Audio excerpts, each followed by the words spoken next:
Böylece Allah bana çok maraklı bir talih veriptir. Benim hayatım hemşe Azerbaycan halkına hizmet etmesinden ibaret oluptur.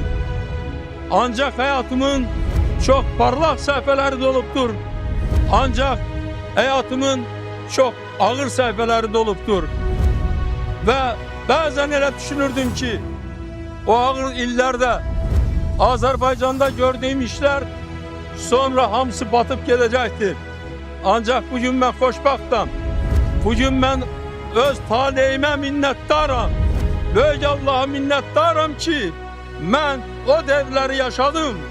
Geldim Azerbaycan halkıyla bir yerdeyim.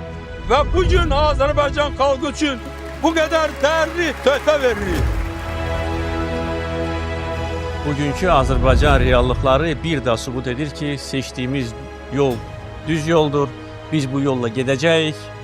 Bu yolu Heydər Əliyev siyasəti işıqlandırır. Biz bu yola sadiqik. Əminəm bundan sonra bu yolda bizi ancaq və ancaq uğurlar gözləyir.